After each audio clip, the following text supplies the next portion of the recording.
Hey, now look at that. There we go. Live. Now it's live. Now we Holy know what cow. it looks like when things are live. This is wonderful. That's Well, right. for the 17th time, we're going to start this program, so this will be great. No. Hi, everyone. Patrick McGrath. I'm the Chief Clinical Officer at OCD and happy to be here with OCD Gamechangers and my friends Neil and Sean. And tonight we're going to be talking to you about men and OCD and substance abuse. So I'll let my esteemed colleagues introduce themselves. Hey, everyone, and whoever is listening. My name is Neil Hammer. We are getting, I think, some feedback from someone. Yeah. You hear that? I don't know who that's coming from. And Hold on, let me take these headphones out. It might be done. Hold on. It's gonna be fun. Try now. Can you hear now? Yeah. No, there's still feedback. Is it like an echo? Yeah. Yeah. There's an echo. There's an echo. Wait, is it gone? It's gone. It's gone now? I think. Whatever. We'll deal with it. My name's Neil Hammer. I am in recovery from alcohol addiction, and I have OCD, and I'm a man.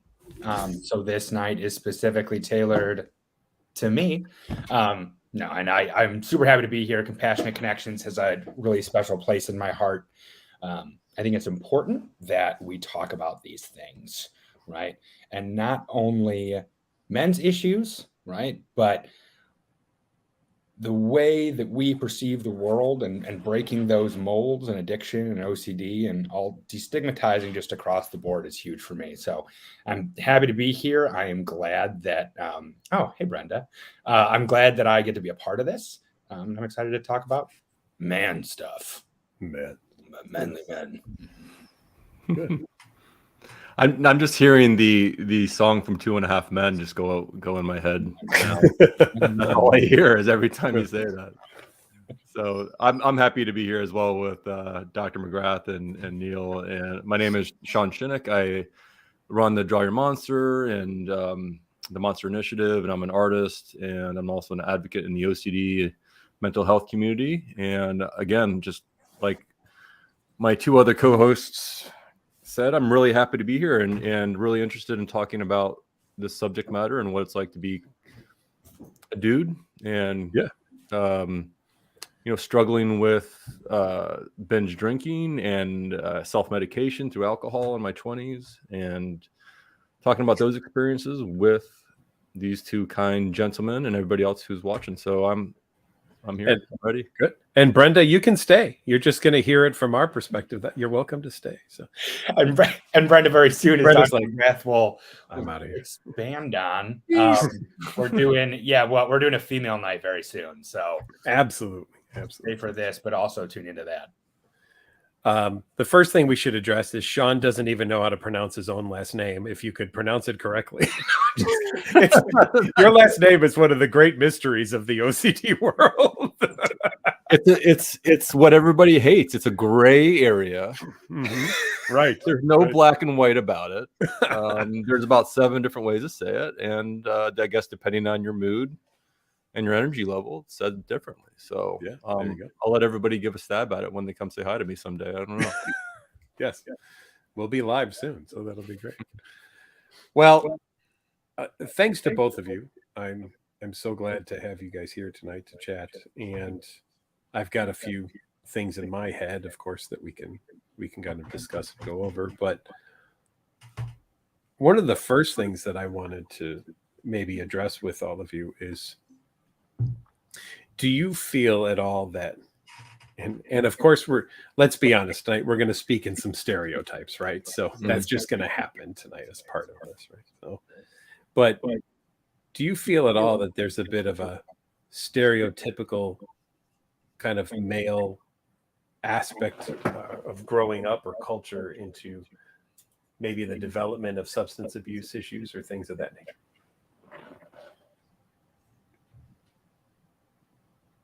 Who's going first? Because yes. Yeah, but I got to wrap my head around that question. If you want to go, Neil, take a stab at it. But yeah, I mean, I think it's funny. And Patrick, I'm glad you brought up that we're going to be speaking in stereotypes because Absolutely. yeah.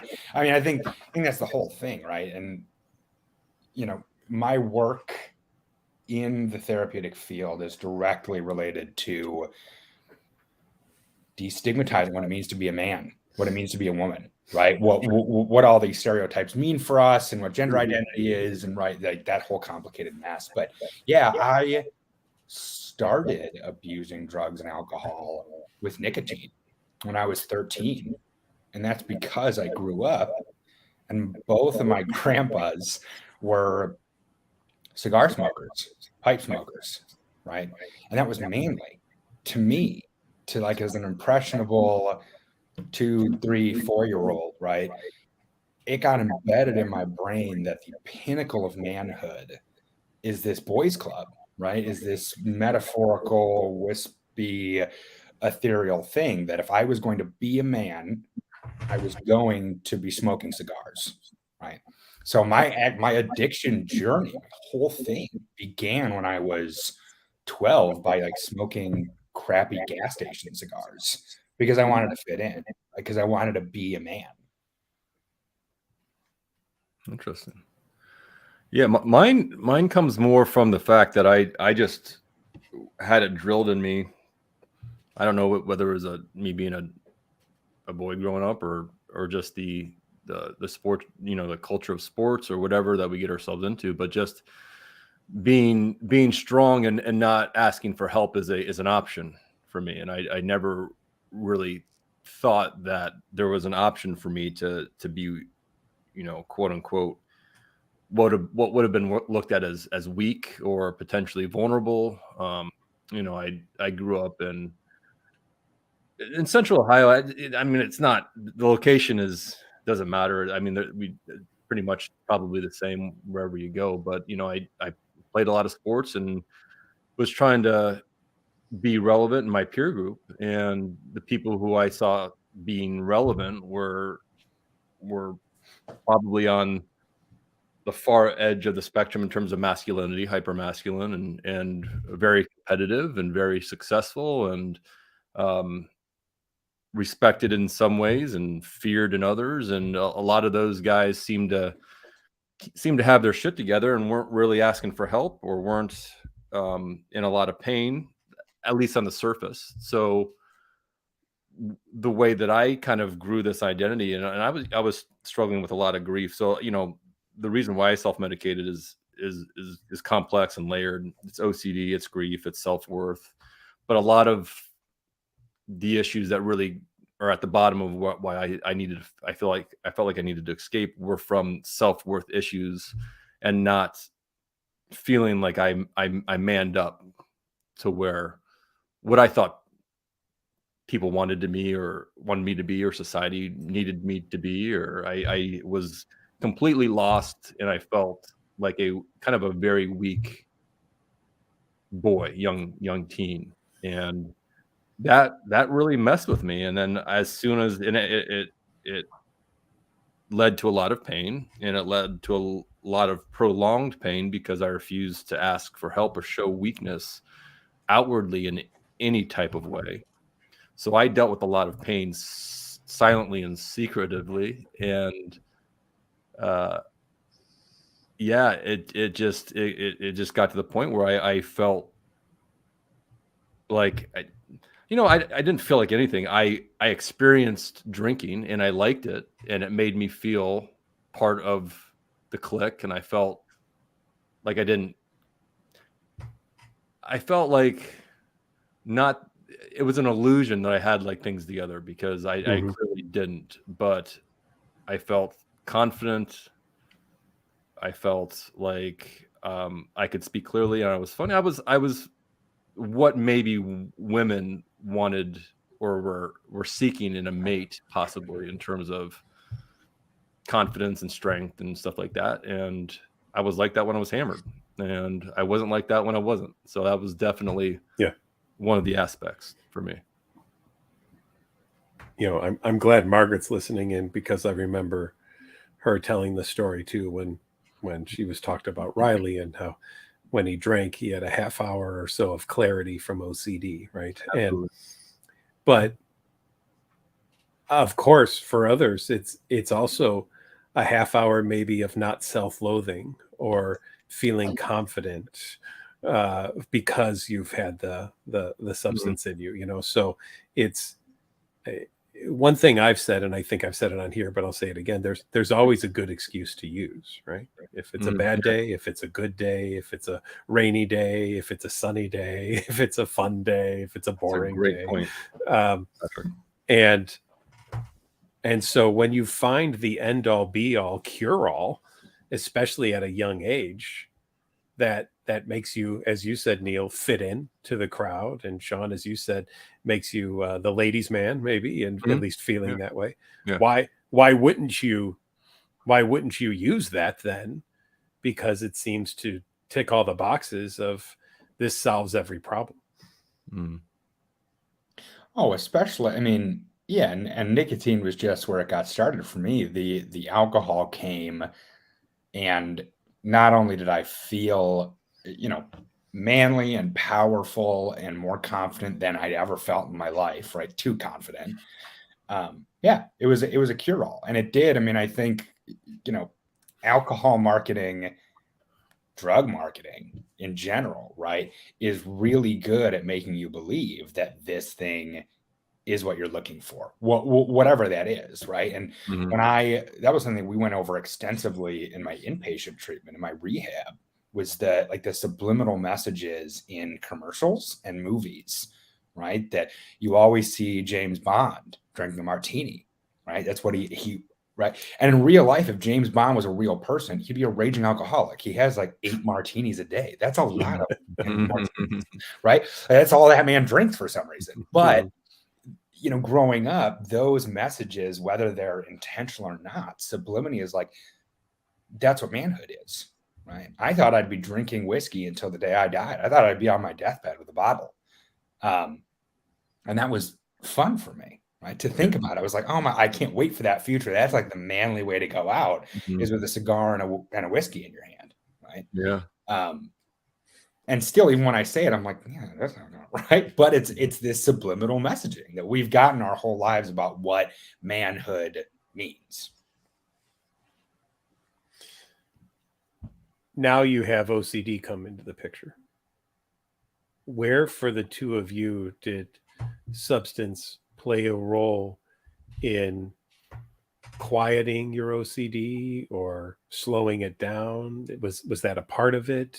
And how did the two kind of get married to each other and want to be a couple, shall we say? What a horrible couple. Yeah, that's a, What it's a Yeah. just horrible crappy, power dynamic it is. horrible That's couple. set up for failure right there. Oh my Mhm. goodness. Toxic relationship. Uh, yeah, mine were definitely fused because I I didn't because I didn't know what was going on. I wasn't I didn't have a diagnosis. I just thought I was just basically batshit crazy, and um, it's interesting. There was one healthy coping mechanism that I had when I was young, and I still have it, and it's for some reason when I go out and play basketball, things kind of stay on the sideline a little bit for me, and I get clear headed, and I just don't think about it because I'm in the moment. I don't have time to think about things. I've got the ball in my hand. I'm making a cut. Got to take a jump shot. I got to run up and down the court. I don't have time to process or fear things in my head. Um, the closest thing that comes to that is for me was drinking and going to the bars. And I know, I've heard a lot of people talk about their intrusive thoughts and how it made their intrusive thoughts worse, made people kind of ruminate on them more or get whatever. For me, it it gave me clarity in a way that I wasn't used to. It felt like it felt it felt like I was getting sort of a life back for a moment in time during a week of hell where I would fight this battle all day, all week. And I would get to like Thursday, Friday, Saturday, Sunday, usually binge drank probably 3 or 4 nights a week. And it was during those times where I don't know if our chemistries are different. I don't know the biology and the way that alcohol affects brains and stuff like that, like the other two here. But for me, I felt clear. I felt more clear-headed for a period of time. I felt like I was part of the group. I felt I was present in the room with everybody. I felt like I could, and I think the one thing that really one of the things of many that made me want to keep coming back was I had fun for a little bit. Sure. I let go, and I didn't have to think about things. Now, did my intrusive thoughts just go away? No, in reality, they really didn't. They subsided a little bit because I just wasn't thinking about them, or when they popped in, I had an easier time just letting them go. I was preoccupied. So I never really had any kind of panic attacks while drinking, or I didn't have an intrusive thought that came in and I got stuck on. When I did have an intrusive thought and I felt I had to do a compulsion, the compulsions were either really minimal or not at all. I just was like, whatever, man, whatever. For some reason, that's how it, and that's what really propelled and perpetuated things for me through my 20s, is that it was a relief. And the problem with that is that I would have these fun times, these moments of clarity, this time where I wasn't thinking about life. I wasn't thinking about my self-worth, and I wasn't thinking about the man that I wasn't thinking about the career I didn't have. I wasn't thinking about the romance I didn't have. I wasn't thinking about all these things. I was just having fun in the moment. But what all my other friends were doing was they were stopping at 11 o'clock or midnight because they had a wife or a career to go to the next morning, and they cared about their life. I didn't want my trip to end, because when I went to bed, I woke up into even a hellish nightmare that I was already in. I didn't want that to happen. So what ended up happening is I would drink from 4 p.m. happy hour to 4 a.m. because I just didn't want the night to stop. Mm-hmm. I just didn't want to stop, because once it stopped, the hell came. Now that became problematic, because after, there's a golden hour, or there's a time where you're feeling good and you're not an idiot, and then there's a time after that where you drink too much and then you become an idiot and you make a lot of mistakes, which I did, which causes a lot of problems in your life. So I kind of went off on a side tangent, but really, and everybody's not the same, but for me, my intrusive thoughts and my compulsions seemed to subside when I drank, and I seemed to have more fun. And for me, that was gold at the time, because that was the medicine. All right, I don't know what this is, but it seems to go away, and I seem to be like everybody else for like a few hours. So let's do that again. Mm-hmm.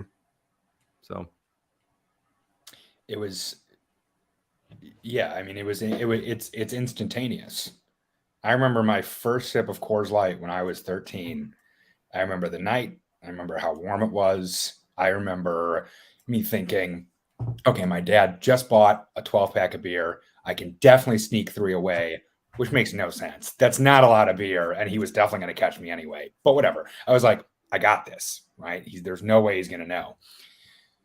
I remember that first sip, and I was like, this is it. My brain is quiet for the first time in my life. Right? My OCD symptoms showed up when I was 5. So when I was 13, I was like, wow, I have already been in hell for 7 years. Sure. Right? If this can take this away, I'm going to go with this. because therapy is hard, and therapy takes a really long time. And this is right in front of me. So, yeah, I mean, that marriage of what I believed masculinity to be and the cure for my OCD in the same can. Mm-hmm. Yeah. Do you, go ahead. Sorry, please, Sean, take it. Patrick, do you see in the men and women you treat, but the men you treat, do you see it? Is it all over the place in terms of the way that they describe their experiences while high or inebriated? Do you get both? Like it made it worse, or I guess logic would say that it made it better for people. I guess would be the assumption, Well, it's always just, but the last thing I'll say about that is it's this trade-off.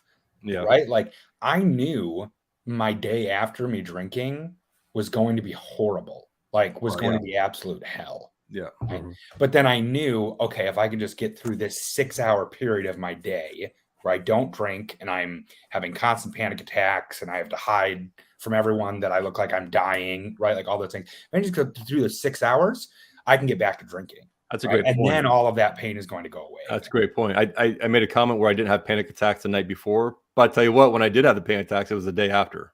So I'm glad you said that, because that's when that's when hell happened, was the next day, and I was in a dark room, and that's when I had a lot of panic attacks, was the day afterwards. Oh, I was stealing the joy from tomorrow every single day I drank. Yeah. I was going, nope, I'm going to take all that joy from tomorrow and put it in tonight. And then tomorrow I'm going to have a horrible, really hellish day. But then don't worry, night's going to come again and I'm going to drink and it'll all go away. Yeah. Right? Sean, one of the things that I was amazed at when we opened Foglia was the number of people who would come in and who were on their 20 plus detox. Mm-hmm. And I would pull them aside and interview them. And they would say to me consistently, "You're the first person who's ever asked me about if I'm anxious. You're the first person who's ever wondered about intrusive thoughts or images or urges.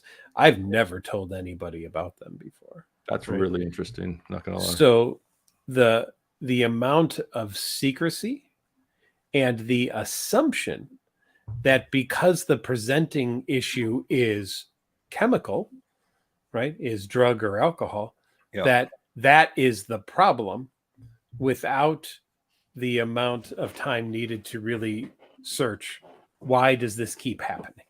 Why is this repeating over and over? And it kind of gets into the topic that I wanted to make sure we talked about too, this idea of, there is, in some ways, the use of alcohol is the manly thing, as you were talking about, Neil, in the commercials.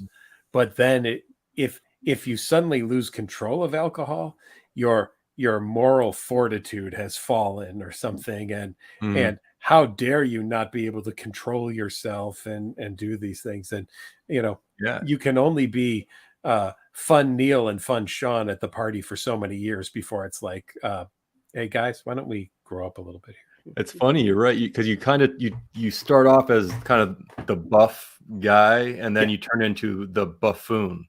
Yeah. I love it. You have this character arc. Yeah. Where you're on the hero's journey, but you end up being the jester at the end. You got to draw that, Sean. That would be really. I'll write that down. You really do need to write that down. That was awesome. That was fantastic. Yeah. Mm-hmm. Mm-hmm. But that's I'm glad you brought, because that's often what happened. Was I had this peak of confidence that came from nowhere, and that wasn't happening in regular life, and then all of a sudden, man, I became the freaking idiot. The amount of times people told me, like, you were a jackass last night is embarrassingly many. And I still think about that. And frankly, a lot of, if we're still talking about OCD, a lot of, God, I'm not going to say this right. Actual event OCD, or like, what's the proper real event, stuff like that. I still struggle with a lot of rumination and guilt around just stupid, nothing criminal, just being an idiot, stupid person at 3 a.m. that, God, or being blackout and not remembering things. Sure. That's scary, especially when you have OCD and you're not in your. A lot of my OCD was around morality and scruples and scrupulosity and stuff like that, and being a good person and being the good guy and all these things. And when I don't remember part of the evening, that is very scary to me. And so that it wrapped its head around being, going from kind of being a guy that people wanted to be around to a guy that was like now kind of the joke of the party. And then even less of a man than I even began in the first place with. So kind of circled around for me a lot. I was going to say, I think there was like a weird regression for me, right? Yeah. There was there was this uphill, and there was like the peak of confidence, and then it was just like, not only was I a buffoon, but like, yeah, I mean, I turned into a baby when I drank. I was super angry all the time, and I mean, and I think there's a lot of confusion. I think I felt confusion and anger and bewilderment, that I was like, well, I did everything that I was supposed to do as a man, right? Like, I drink whiskey straight. I love drinking whiskey straight. I smoke all the time. Isn't that cool, right? Yeah. And then over the years, right, as you grow, I got stuck in this like 16-year-old mindset of, you know, when the trauma first happened, right? And then my brain was stuck at that developmental stage. So all I could think of was like, I'm doing everything right. Why are you all being a-holes to me? Right? Like, I'm the buffoon, and like, what? This is what I'm supposed to be doing, right? Yeah. But it wasn't. And I was, you know, alcohol makes you believe, and I guess, you know, addiction in general just makes you believe that you're doing the normal thing when you're not. Yeah. Yeah. It's funny, like, the two comments are just because you bring up great things, Neil, is my maturity level kind of just stopped at teenage. Like, I am still like, I'm 42 years old, and I feel like I've only been an adult for about 8 years. Like, my maturation process really stopped, and I was kind of this teenage boy through my 20s, and it just kind of everything was just literally on a 20-year hiatus, and nothing really, I didn't really have much growth in any major realm in my life at all. And then another point that you made in terms of kind of what came out, I didn't become aggressive. I wasn't an aggressive person when I got really drunk. I became very emotional because I was white knuckling things throughout the week, both with like all these horrible things going in my head, and also not saying anything out loud, or not having any kind of an emotional release at all. So what came out for me often was I would get through the night, have fun, and about 2:00, it happened to, you know, the 2:00 cry session, where all the emotion and the I love you mans, and like the you know, I care, you know, all these things, I'm really in a bad spot, like a lot of like crazy journal entries happen at 2 a.m, where, like, you know, I wasn't necessarily getting in fights, but I was having kind of a comeuppance in my head about my life right about 2:00, where I'd gone through that arc of like, oh, this is fun, I'm having a great time, starting to get really drunk and hammered, emotional, the night's dying down, everybody's going to bed, now it's just me. And many a times I looked at myself in the mirror and I didn't see a man. I saw a quivering, fleshy thing of a human that was just going nowhere. And that's where the emotion, if there was any of my friends around, they got a lot of those pity parties, I would say, that I was throwing for myself. So I had a lot of emotion that needed to come out, and they usually came out after I was drunk. I think near the very end, and probably, you know, people who know me can attest to this, it was only near the very end, like the last 6 months to a year of me drinking, where I really became angry while I was drunk. Which is really the thing that pushed me to get sober, because it had never happened before, and it was scary for me and it was scary for everyone else. But yeah, Sean, I can relate. The one memory that will always stick in my brain is I got blackout drunk at a school party with like 500 of my peers, and it was a huge crowd. It was one of those drinking weekends that universities have, right? Of course. Yeah. And I blacked out, and I just remember coming to and people being like, dude, you like sat down on the ground and sobbed for like 2 hours in the middle of the party. And I'll never forget that, because I knew right at that moment that I was like truly, really suffering, and I still couldn't show it sober. Right. Yeah. And I think, you know, the longer I get into maturation, and the older I get, and the more I work with people, right, it's easier and easier to show my emotions soberly. but still, I think it was embedded in me just from cultural context, from growing up as a boy, right? That you don't show emotion, right? And that was and that was another thing. That was another thing drinking let me do, but that was another man topic that I thought worked perfectly with this. That like, yeah, it's tough. It's tough to cry, and it's tough to open up about your feeling. It's so necessary, right? Yeah. But yeah, while I was drinking, that was one of the only times where it was just like, I don't care what you think you're going to do tonight, Neil. We're going to make you cry, said alcohol. How much do you think substance use delayed OCD treatment? Oh, good Lord. Legitimately for me, I think that it probably delayed it 14 years, I think. About 14 years. Part of the delaying of it was that 14. I started to have OCD symptoms 9 or 10. Compulsions got really bad. I think that if I hadn't gone that way and I had some more support, I probably would have gotten help a lot sooner. But it's tough to say though, Patrick, because there aren't still a lot of resources here where I'm originally from. You know, I'm a little older than Neil, and back when I was in middle school, you know, that was still the deep 90s where there, you know, frankly, it wasn't really talked about as much as it is today. It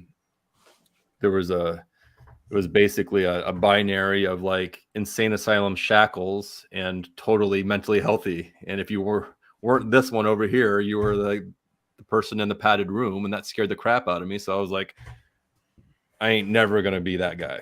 So that helped.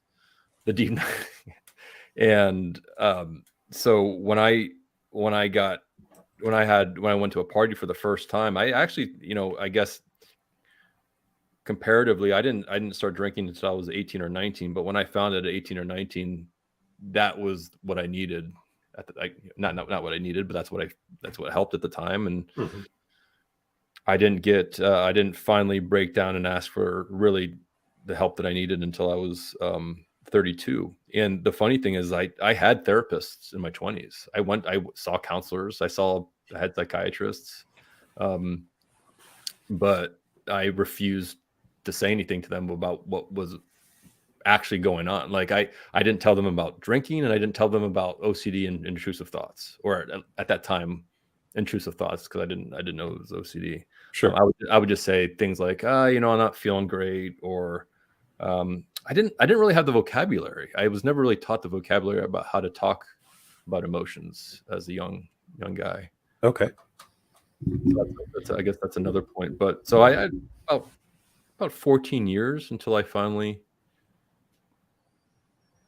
did what I needed to do to get help. Sure. 5.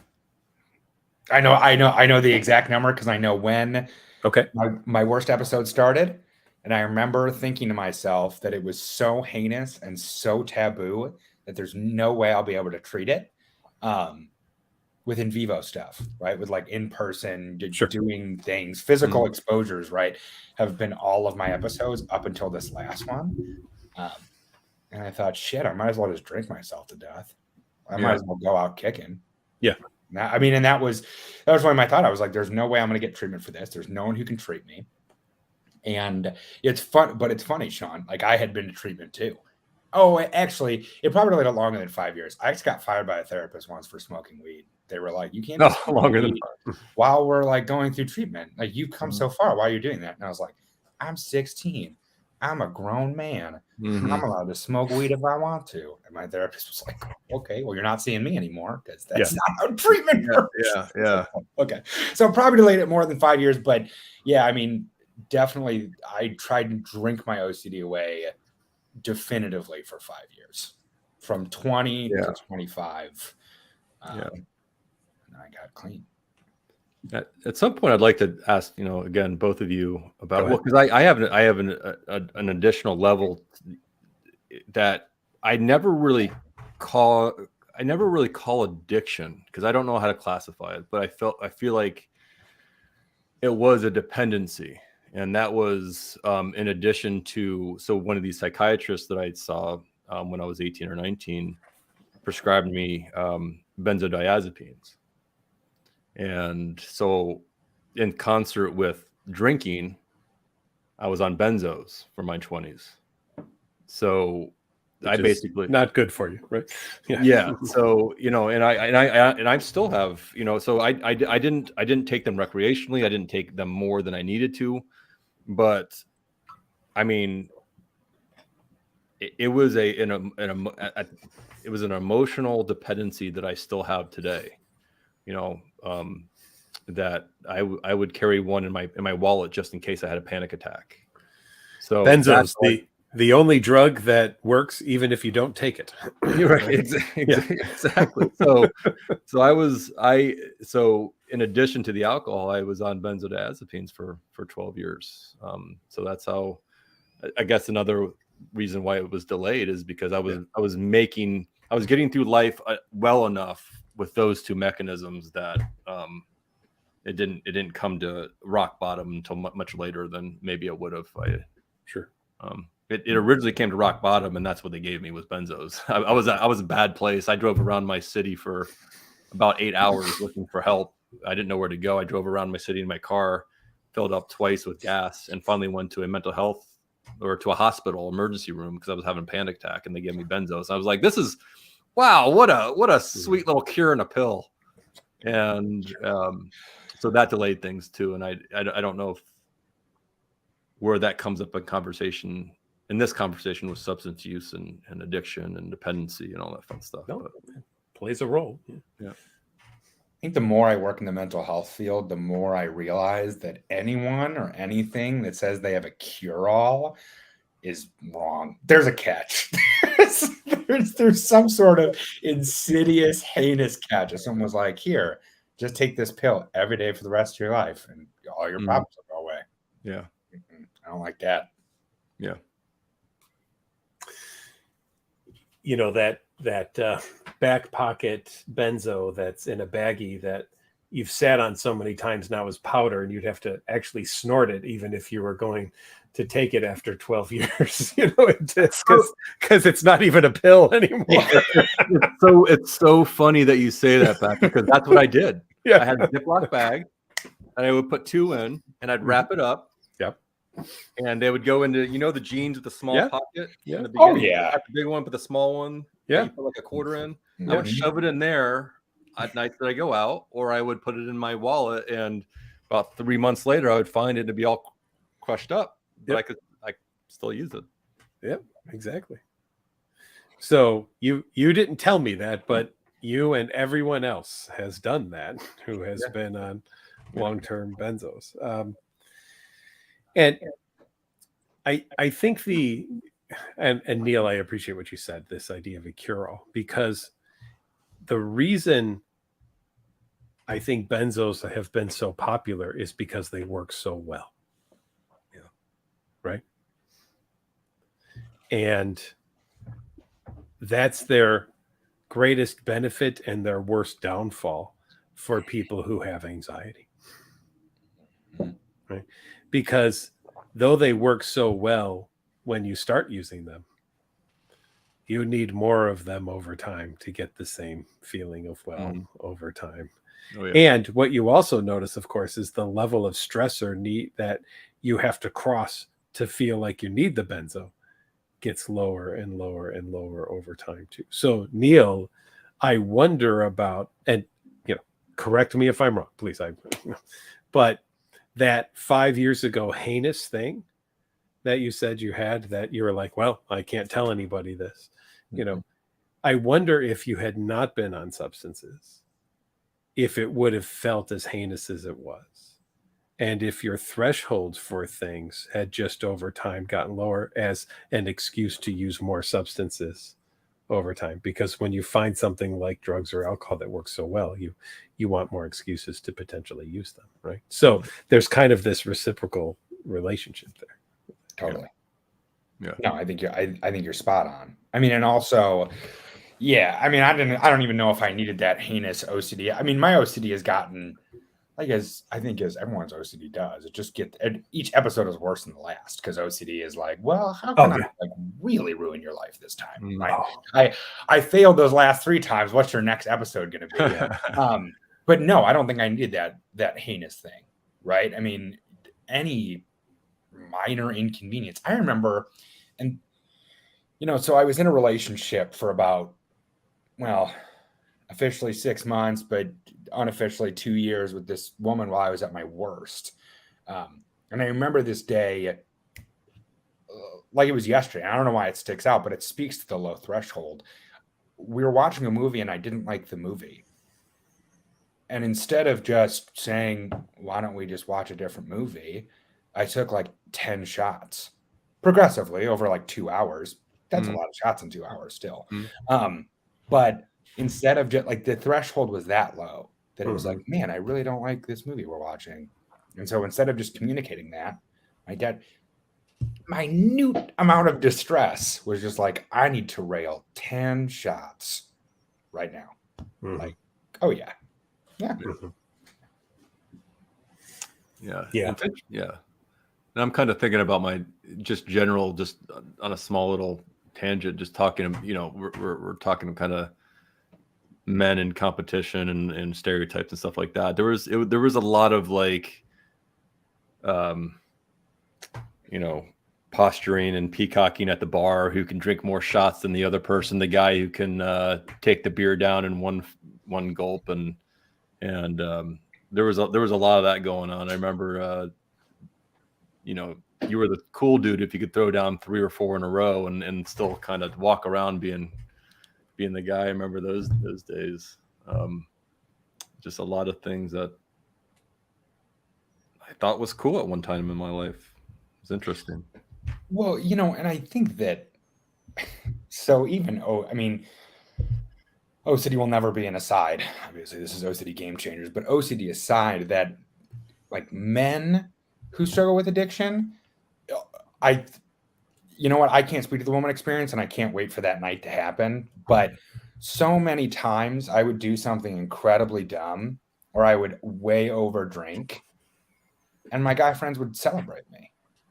I remember that notion of being cool because I could drink was so embedded in my head. I once drank an entire bottle of Everclear, passed out. I was in a coma.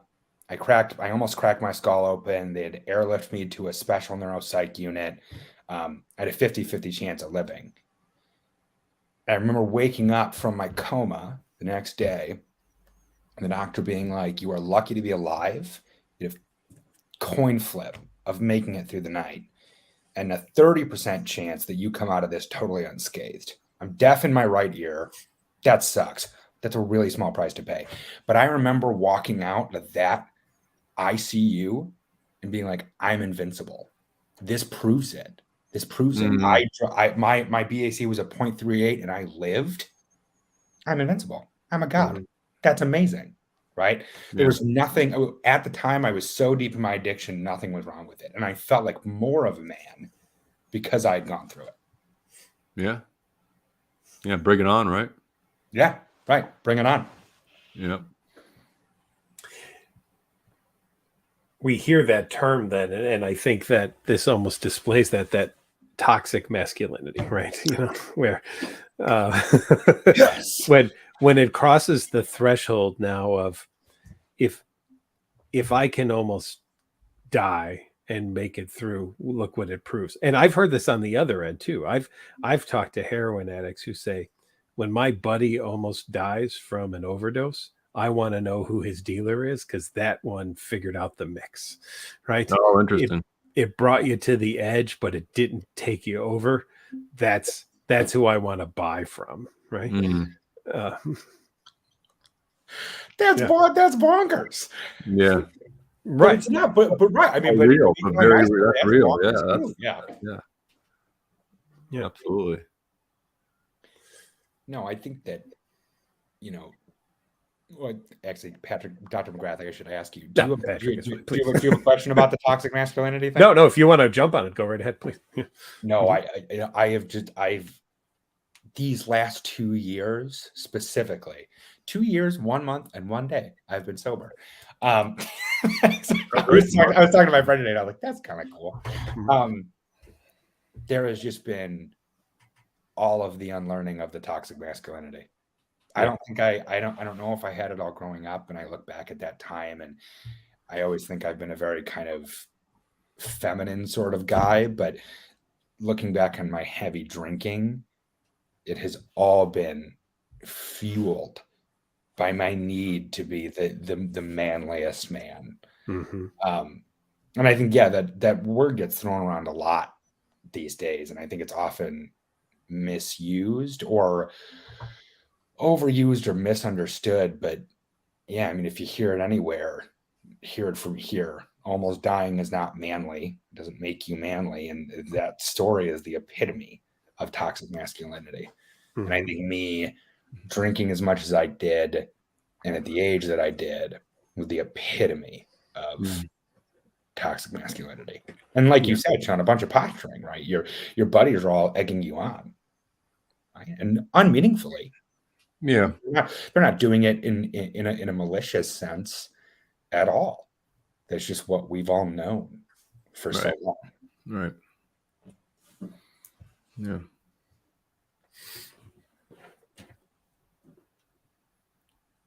Is there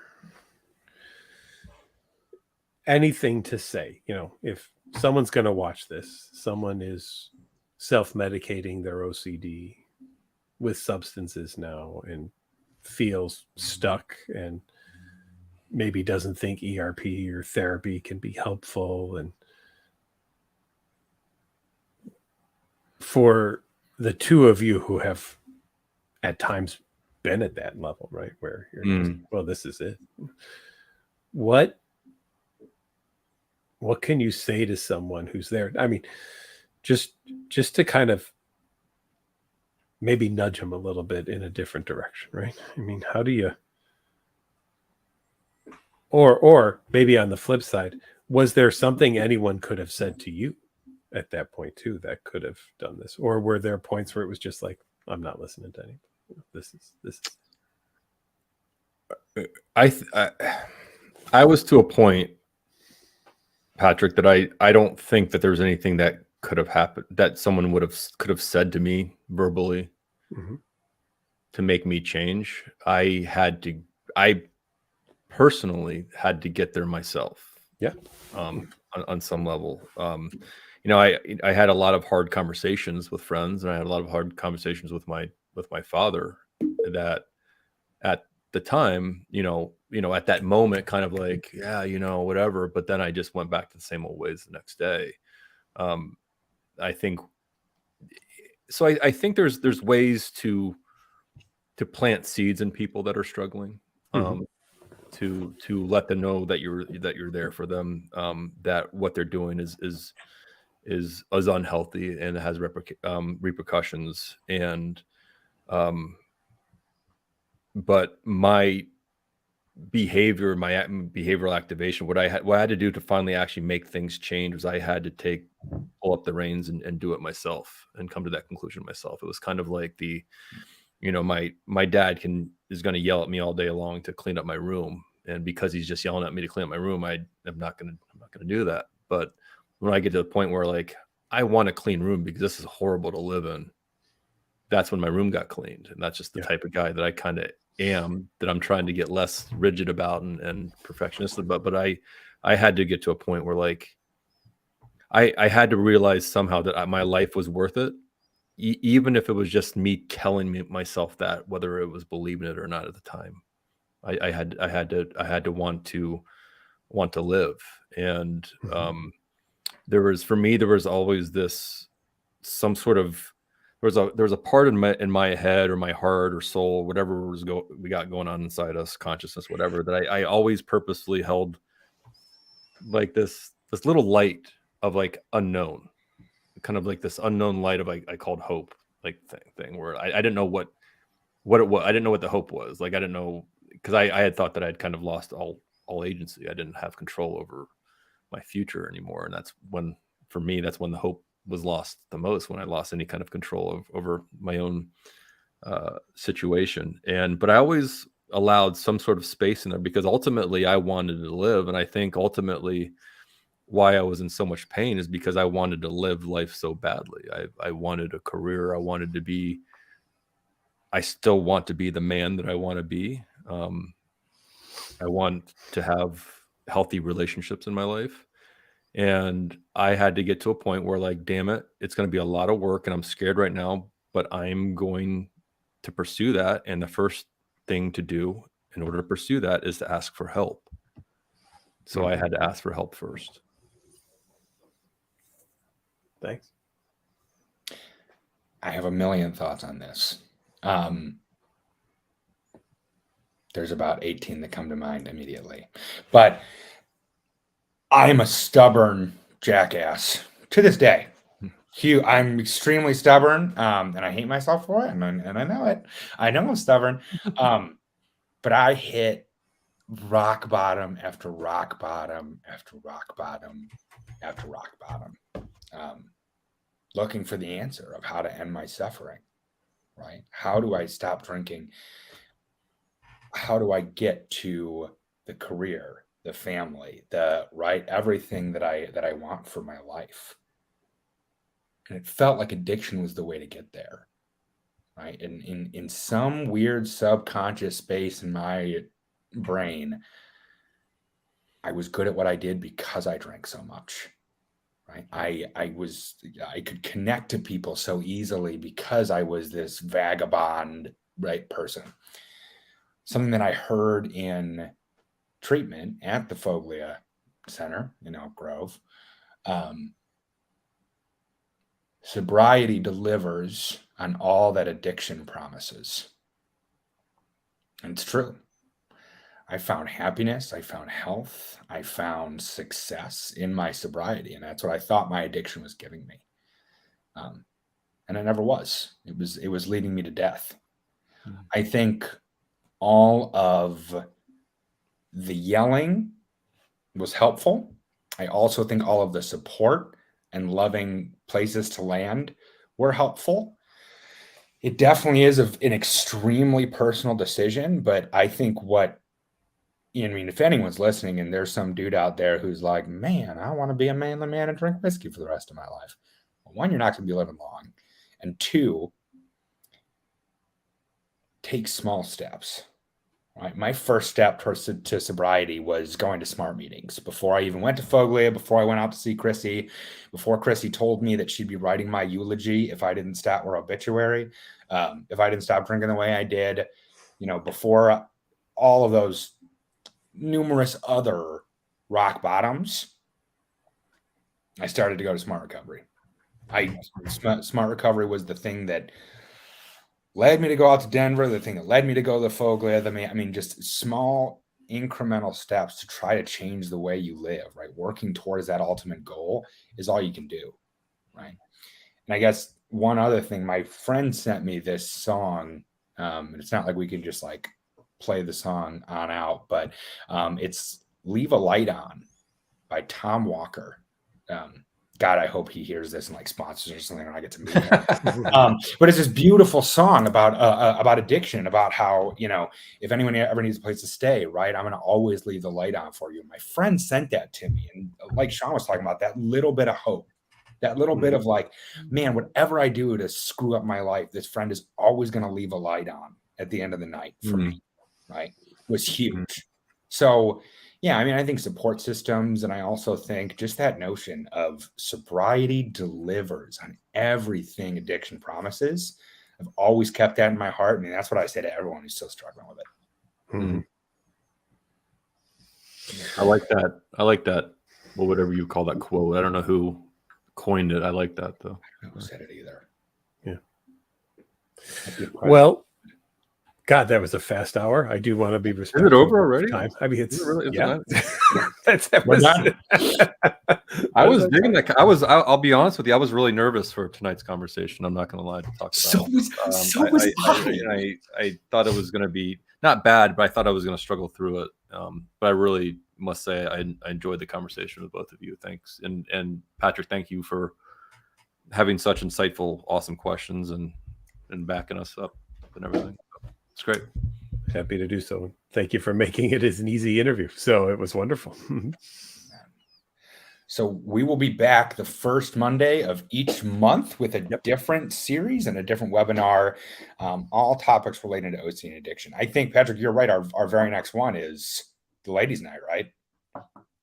Next month. So next month, first Monday of the month. Thank you guys all for joining us, everyone who joined us on YouTube and Facebook and Instagram and all the social medias. We really hope you enjoyed our conversation and watched if you ever need some help.